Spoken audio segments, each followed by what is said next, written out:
Oi, nyt putos. Mitä se, kun ne pillottaa noita sieniä tonne jemmään.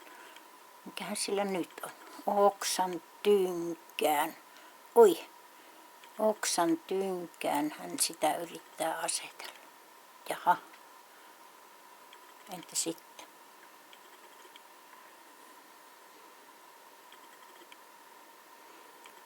Uutta juttua hakemaan. On säpinää, kun pitää talvivarastoja. Oi, oi, kiire, kiire. Löytyykö sieltä maasta jotain jemmattelua? Kuivia sieniä.